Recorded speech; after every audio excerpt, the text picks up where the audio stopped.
All India Radio presents Morning News.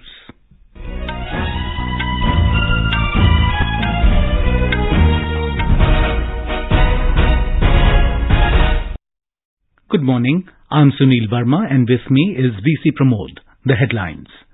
Defence Minister Rajnath Singh to induct first indigenously developed light combat helicopters into Indian Air Force in Jodhpur, Rajasthan today. Union Home Minister Amit Shah to be on a 3-day visit to Jammu and Kashmir from today. Government plans to set up 100 labs for 5G technology across India, says Telecom Minister Ashwini Vaishnav. Centre approves 78 days wage as bonus to railway employees ahead of the Dussehra. President Draupadi Murmu to embark on a 2-day visit to Gujarat beginning today. Bihar Agriculture Minister Sudhakar Singh resigns. India's Rohan Bopanna and his Dutch partner Matwé Middelkoop clinch men's doubles title at ATP 250 Tel Aviv Watergen Open. And in cricket, India beat South Africa by 16 runs in second T20 International to take unassailable 2-0 lead in 3-match series.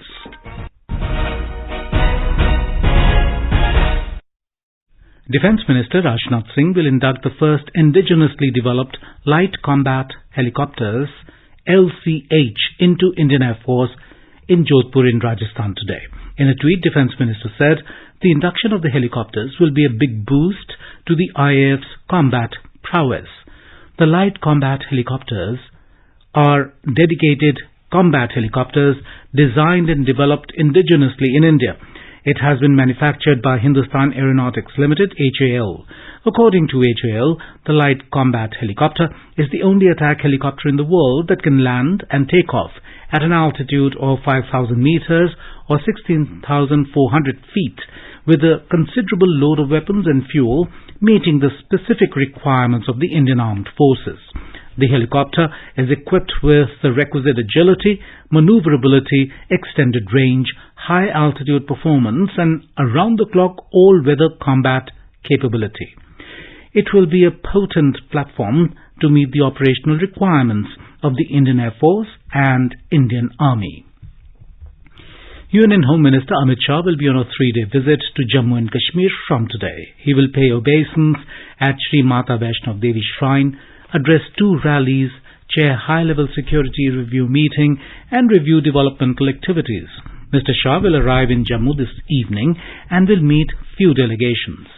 Senior BJP leaders are also expected to meet Mr. Shah to discuss political situation in J&K. More from our correspondent. The Home Minister will directly speak to the Pahari community of twin border districts of Rajouri and Poonch. After his public rally at Rajouri, the Home Minister will return to Jammu the same day and inaugurate Jammu-Akhnur flyover along Jammu-Poonch National Highway and several other projects. Before leaving for Srinagar in the evening, Shah will also chair a meeting of senior BJP leaders. On October 5, Shah will address a grand rally in Baramulla town which will be attended by people from across Kashmir, especially North Kashmir. Besides, people from South Kashmir will also attend the rally. Amit Shah will speak about various developmental activities undertaken by the centre and will also speak about new steps taken by the centre government on the developmental front. In the afternoon of October 5, the Home Minister will travel to Srinagar and chair a high-level security review meeting in the capital city at the Raj Bhavan, Srinagar to review progress on anti-militancy operations, infiltration and law and order. This is N. Gulshan Rana for AR News, Jammu. Telecom Minister Ashwini Vaishnav has said that the government plans to set up 100 labs for 5G technology across India and at least 12 of them will be used to train students and conduct experiments.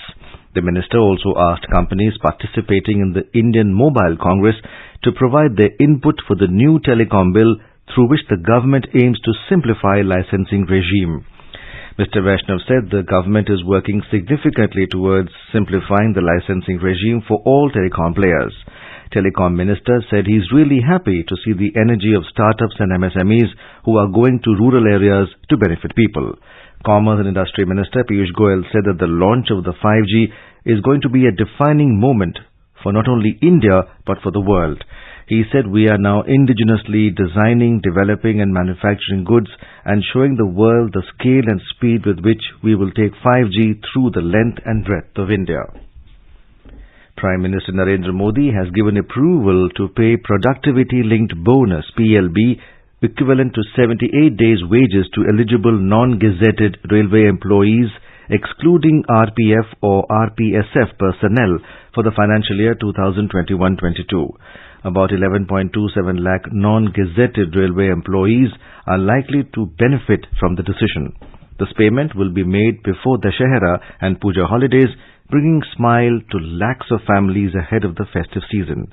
The payment of PLB would serve as an incentive and result in motivating a large number of railway employees, particularly those involved in execution and operation of railways, to improve their productivity and ensure safety, speed and service for railway customers. The payment of PLB will also boost the demand in economy in the upcoming festival season. The financial implication of payment of 78 days PLB to railway employees has been estimated to be over 1,832 crore rupees.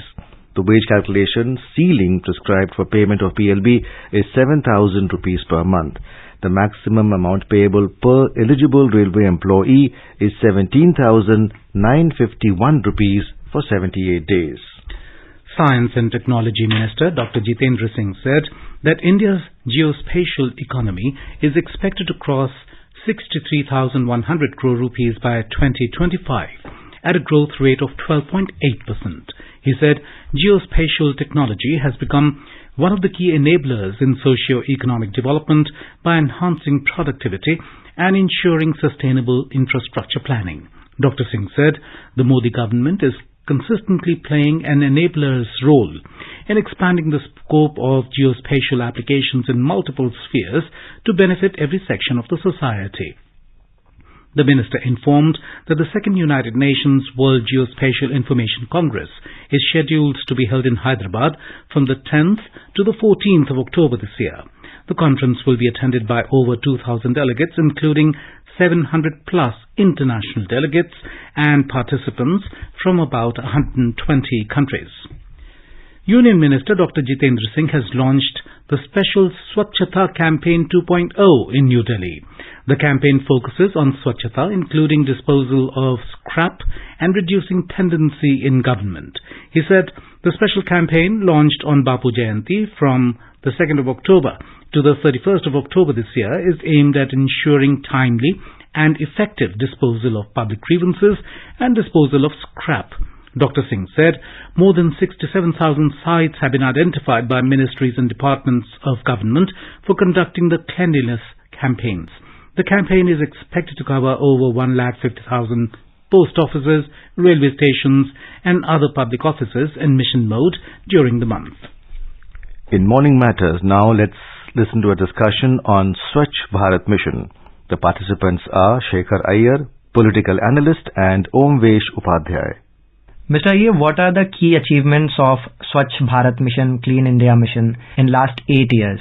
Initially, we all thought that this is going to be a government program, and the Prime Minister made the announcement from the ramparts of the Red Fort and followed by launching the program on October 2nd, 2014. Essentially, it was thought that the government would be the main driving force. But in the last 8 years, what has happened is it has got converted from a government-sponsored program to a mass movement. What I can see is, across our towns and cities, the consciousness about cleanliness, that has taken firm root. This is the biggest achievement of Swachh Bharat campaign. Because when a campaign is launched at the Prime Minister's level, it is not just the government is involved. It is people are involved now. We have seen in the last 8 years, many school children, many college students, each one of them have launched their own drive to clean up their environment. That campaign has now reached a point where we are looking at a luck or at a goal that India can be declared garbage-free, kachara-free country by 2020. Indeed, Mr. Iyer. And yesterday, President Murmu gave various awards on the occasion of Swachh Bharat Divas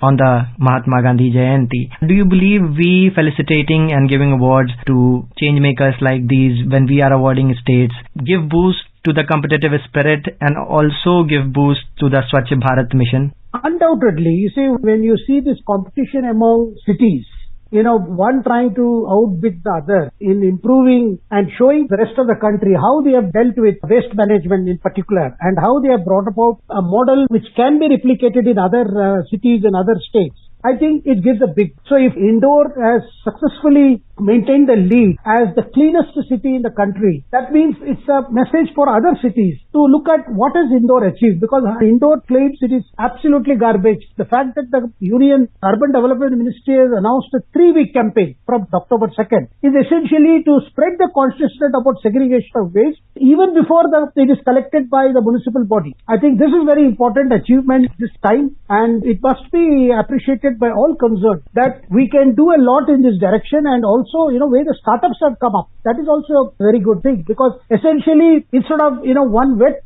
bin and one dry bin, now we are being told that you must, go for a third bin, which is a rejection, a bin which cannot be recycled. On October 1st, Ministry of Youth Affairs and Sports launched a month-long campaign where they are aiming to collect 1 crore kilogram of waste and single-use plastics from the villages of India. So, Mr. Iyer, how do you see this special campaign will be able to boost waste and garbage management in rural India? The fact that, they are focusing on villages is also important, because we know about the waste generation in cities. But unfortunately, our villages, our rural areas are also generating waste. Because, these days, a lot of materials are packaged. Food articles, all items are today, they have a lot of this packaging. And that packaging is a huge waste. And that focusing on villages, I think, it ensures that consciousness spreads there also. And as I mentioned, composting is a very important aspect of segregation of waste, which in villages it can have a tremendous potentiality, because whatever is wet waste, that can be turned into compost in 30 days.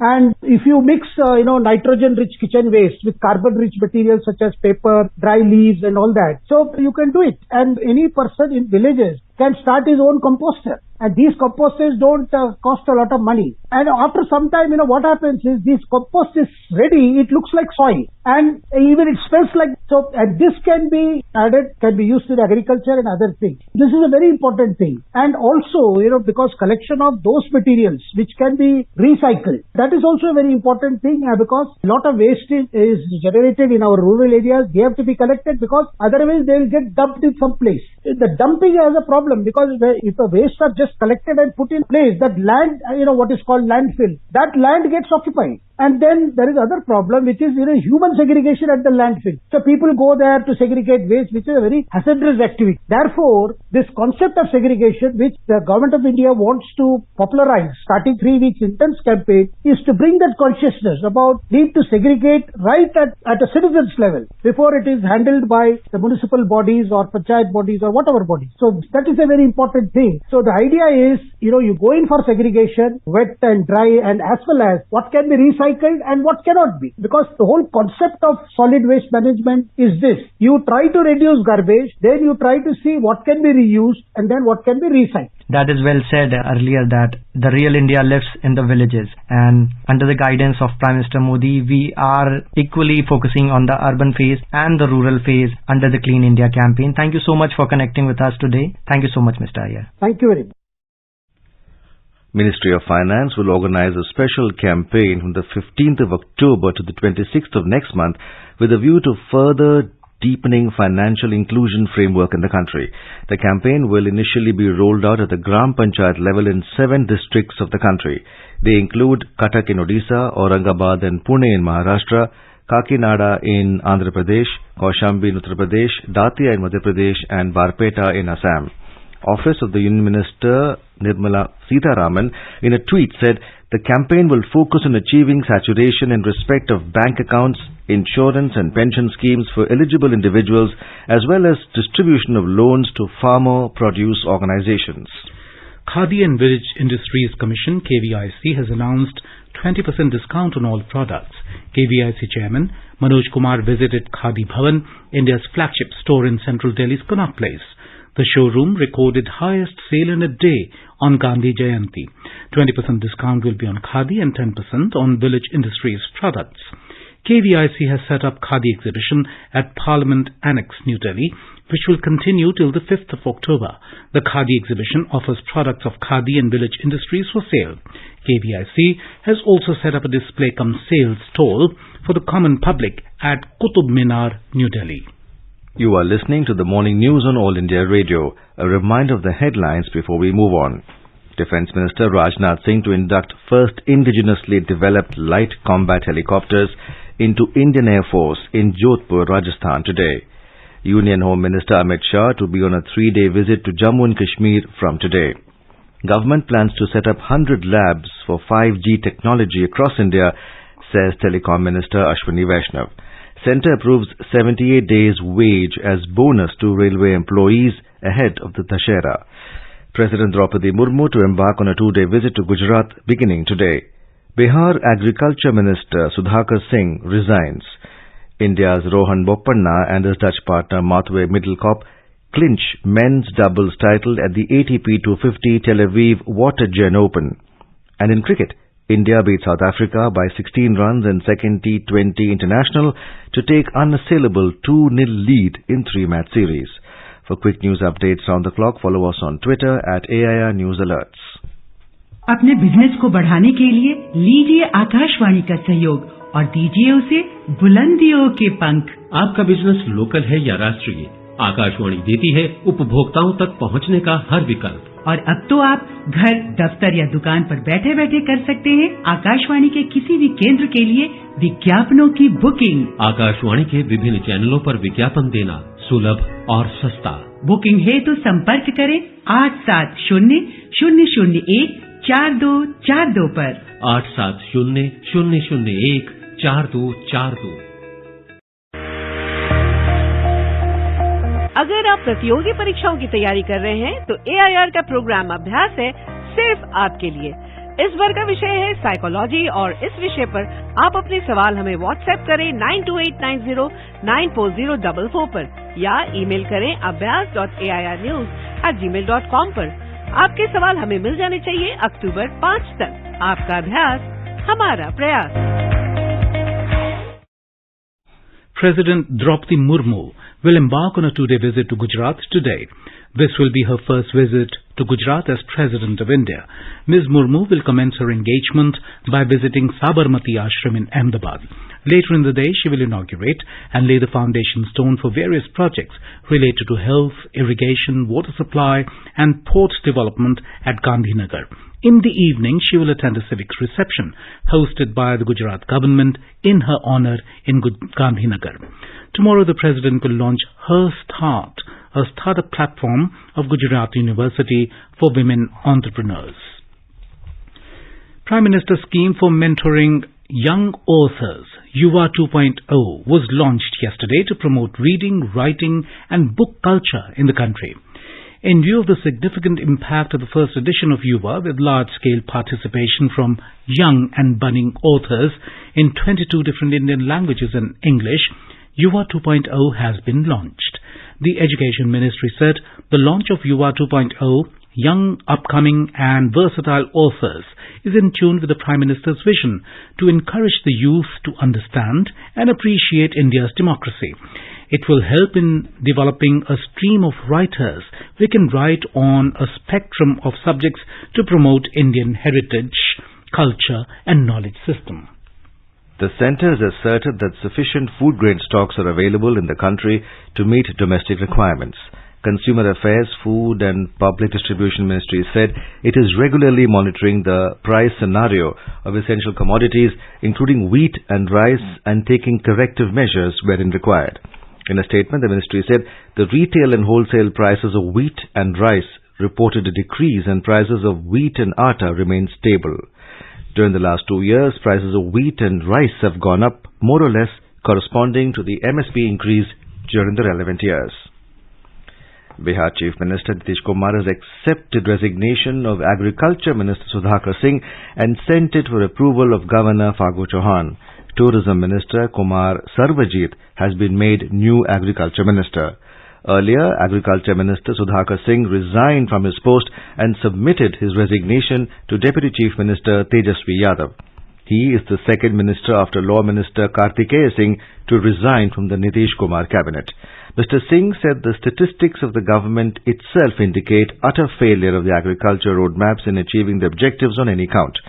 Reacting to Bihar Agriculture Minister's resignation, State BJP President Sanjay Jaiswal said Sudhakar Singh was compelled to resign as he was raising the issue of corruption in the Agriculture Department. अगस्त के महीने में जब सत्ता का हस्तांतरण हो रहा, पूरे अगस्त यूरिया की लूट हुई है और बिहार का प्रत्येक किसान त्राहिमाम कर रहा था 700 रुपए 800 रुपए में बिहार में यूरिया बिका है। और जिस प्रकार से कृषि विभाग के अफसरों ने होलसेलर्स के साथ मिल करके यह पूरा नेटवर्क चलाया था, सुधाकर सिंह जी ने उसके खिलाफ आवाज उठाई। नीतीश जी की सरकार में अफसरशाही का चरम बोलबाला है। नीतीश जी कभी इस बात को बर्दाश्त नहीं कर सकते हैं कि कोई भी व्यक्ति अफसरों के खिलाफ बोले। Over the past 75 years since independence, India's largest public service broadcaster, All India Radio, has been the proverbial storyteller for crores of people across the country. All India Radio is celebrating 75 years of freedom with the series Azad Bharat Ki Baat, Akashwani ke Saath. It showcases the journey of India since independence in various walks of life through the storytelling of All India Radio. In today's episode, we bring you the story of COVID Jan Andolan, winning the war against COVID-19.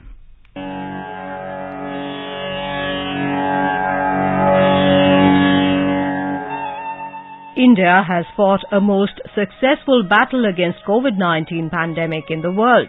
With 2 vaccines produced in the country, India launched the world's largest vaccination drive, taking the fight against the pandemic to a final stage. It achieved the historic feat of administering over 200 crore COVID-19 vaccinations in just 18 months. This was probably one of the toughest fights that humanity has fought, using knowledge, innovations and mutual cooperation. In her address to the nation on the eve of the 76th Independence Day, President Draupadi Murmu said, India is on course to become self-reliant, having emerged from the disruptions caused by the COVID-19 pandemic, with achievements that are better than those of many developed countries. We are already on course to build an Atmanirbhar Bharat. In India, that would have realized its true potential. The world has seen a new India rising in recent years. More so after the outbreak of COVID-19. Our response to the pandemic has been appreciated everywhere. We launched the biggest vaccination drive in human history with vaccines manufactured in the country itself. During his Independence Day address on the 15th of August 2022, Prime Minister Narendra Modi lauded citizens of the country for coming together in the fight against COVID-19. He highlighted that the fight against COVID-19 was an example of the common consciousness where citizens came together. दुनिया corona के कालखंड में vaccine लेना या न लेना, vaccine काम का है कि नहीं है, उस उलझन में जी रहा था। उस समय मेरे देश के गांव गरीब भी 200 करोड़ डोज दुनिया को चौंका देने वाला काम करके दिखा देते हैं। यही चेतना है, यही सामर्थ्य है। इस सामर्थ्य ने आज देश को एक नई ताकत दी है। Arogya Setu was launched as a contact tracing app for COVID-19, while COVID app has been extensively used to facilitate immunization. All India Radio News has been on the front line to raise awareness and provide the most authentic, reliable and real-time news to the public on the pandemic. AIR headquarters and its regional news units significantly increased the duration of news bulletins and also introduced special segments as part of news programming to meet the need of the times and save as many lives as possible. These programs include Corona Jagrukta series, daily live phone-ins with top medical experts and general public on raising awareness about the COVID-19 outbreak and related aspects. All India Radio also covered India's Vaccine Med 3 initiative, under which more than 100 nations received vaccines. India, which is hailed as the pharmacy of the world, gifted 200,000 COVID-19 vaccine doses for UN peacekeepers. UN Chief Antonio Guterres appreciated India's leadership in the global fight against the coronavirus pandemic and its efforts to bring a much-needed supply of the COVID-19 vaccines to the world market. The World Bank says that India acted swiftly and implemented several crucial measures very early in the pandemic. The report, titled India COVID-19 Procurement, Challenges, Innovations and Lessons, largely recognized and appreciated India's handling of the COVID-19 outbreak. It appreciated the initiatives taken by the Narendra Modi government to ensure sustained supply of essential medical commodities during the critical initial phase of the pandemic, including efforts to develop the local market following a whole-of-government approach.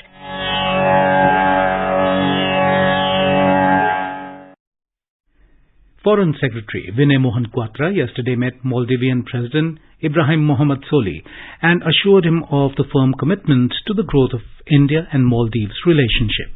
Mr. Quatra, who is on a 3-day official visit to Maldives, also met his Maldivian counterpart Ahmed Latif and handed over speed launch to the Maldives Correctional Services under Indian grant assistance. India's Neighbourhood First policy and Maldives' India First policy work in tandem to tackle shared concerns and advance mutual interests. In the National Games 2022, World Under-20 Wrestling Champion Antim Panghal won the gold medal in the women's 53 kg wrestling yesterday. Gujarat's Hina Khalifa and Swati Sanjay of Maharashtra won the bronze medals in the women's 53 kg.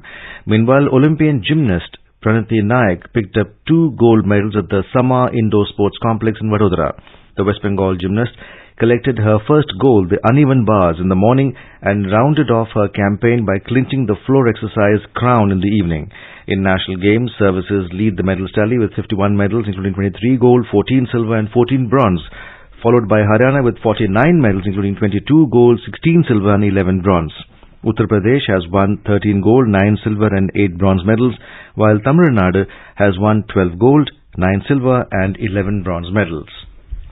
In tennis, India's Rohan Bopanna and his Dutch partner Matwé Middelkoop clinched the ATP 250 Tel Aviv Watergen Open men's doubles title yesterday. The top-seeded Indo-Dutch pair notched up a 6-2, 6-4 victory over the third-seeded Mexican-Argentine pair of Santiago Gonzalez and Andres Molteni in the final. Meanwhile, former world number 1 Novak Djokovic lifted the Tel Aviv Watergen Open men's singles title after beating Marin Cilic in straight sets in the final. He defeated number 2 seed Marin Cilic 6-3, 6-4. In cricket, India defeated South Africa by 16 runs in a high-scoring game in their second T20 international at Baraspara Cricket Stadium in Guwahati last night to gain an unassailable 2-0 lead in the 3-match series. Put into bat first, the hosts posted a formidable score of 237 runs for 3 wickets in the stipulated 20 overs, riding on Suryakumar Yadav's quick 61 off just 22 balls, KL Rahul's 57 off 28, and Virat Kohli's unbeaten 49 runs off 28. For visitors, Keshav Maharaj took 2 wickets. The third and last T20 international will be played tomorrow at Holkar Stadium in Indore. And now an overview of today's newspapers. The Prime Minister tells ministers to take information seriously in policy making, reports the Asian Age. Don't ignore communication shared by National Security Council Secretariat and National Security Advisor, says PM, reads the headline. Consumer goods back in fashion on festive push, writes the Economic Times. Demand soars in both offline and online space. The government is likely to give tax breaks for more non-polluting technology in auto sector beyond just battery electric vehicles to curb auto emissions, reports the Indian Express. The Union Ministry of Water Resources has assessed that on an average 62% rural houses have tap water connection, writes the Hindu. 3% of Himachal Pradesh mishaps happen due to blind turns and lack of crash barriers, reveals the Tribune. And now, before we end the bulletin, the headlines once again. Defence Minister Rajnath Singh to induct first indigenously developed light combat helicopters into Indian Air Force in Jodhpur, Rajasthan today. Union Home Minister Amit Shah to be on a 3-day visit to Jammu and Kashmir from today. Government plans to set up 100 labs for 5G technology across India, says Telecom Minister Ashwini Vaishnav. Santa approves 78 days wage as bonus to railway employees ahead of the Shahra. President Draupadi Murmu to embark on a 2-day visit to Gujarat beginning today. Bihar Agriculture Minister Sudhakar Singh resigns. India's Rohan Bopanna and his Dutch partner Matwé Middelkoop clinch men's doubles title at ATP 250 Tel Aviv Watergen Open. And in cricket, India beat South Africa by 16 runs in second T20 international to take unassailable 2-0 lead in 3-match series. For details of these stories and more, log on to our website www.newsonair.gov.in and News on AIR app. And with that, we end the morning news. Have a nice day.